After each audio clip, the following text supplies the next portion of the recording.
Hey guys, I am Amit Kumar and welcome to this video in which we are going to talk about methods of set. This is part 1.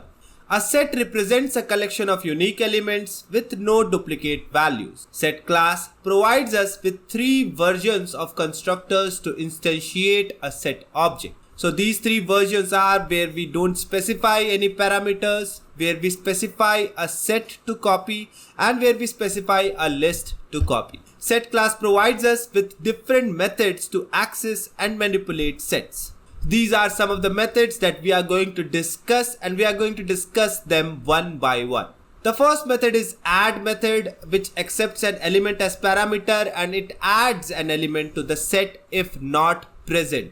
Add all with a list as parameter adds all the elements in the specified list to the set if they are not already present. Add all with a set as parameter adds all the elements in the specified set to the set if they are not already present. Clear method removes all the elements from the set. Clone method makes a duplicate copy of the set. Contains method that accepts an element as parameter returns true if the set contains the specified element. Contains all method accepts list to compare as parameter and returns true if the set contains all the elements in the specified list.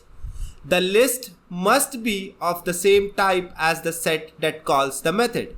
Contains all with set as a parameter returns true if the set contains all the elements in the specified set.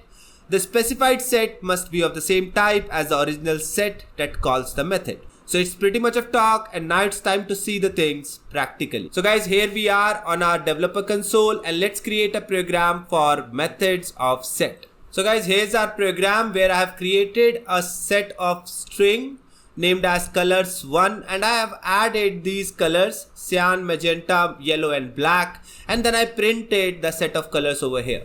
Then I created a list of string type with name colors list and added red, green and blue inside that list, and then passed that list to the constructor of a set and created a new set known as colors2. Here we have printed this new set as well, and now you can see another set that I have created named as rainbow, in which I have passed values as violet, indigo, blue, green, yellow, orange and red, and passed this set as the parameter to another constructor of set and created a new set known as colors3. So now let's see the output of this program, and you can clearly see all the 3 versions of constructor is working really fine. Now let's create another program to see some more set methods. So guys, you can see here in this program I have created a set of string named as employees.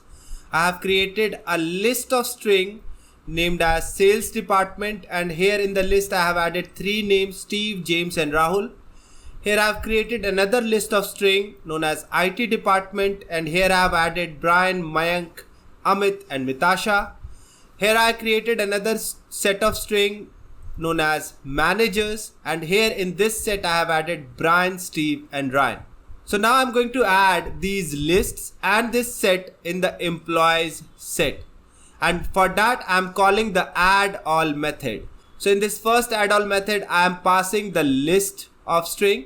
In the second add all method again I am passing the list of string, and in the third add all method I am passing a set. Now you can clearly see that there are few names which are repeated, but when I will add all of them into this set, it won't going to add those duplicate values, so it will print unique employees. Now onwards we are using contains method, so we are checking whether employee set is containing the Ryan as an element over here, so it will return true or false. It's also going to check whether the whole list is part of the set or not, and we can check that with the help of containsAll method.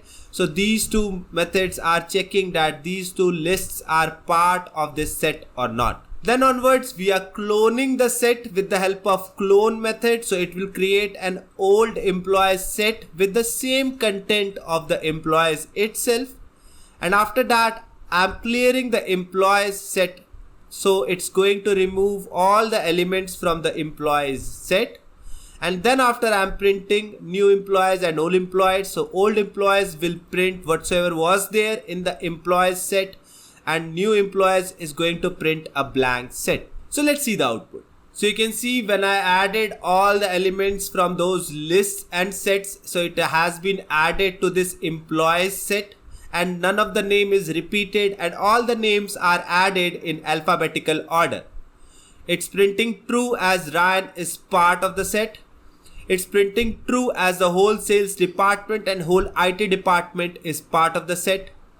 And then in the old employees, it's printing the same set as old employees is a cloned version of employees set. And after clearing the value from the employee set, new employees is now blank. So guys, that marks the end of this video. See you soon in the next video. Till then, thank you and take care.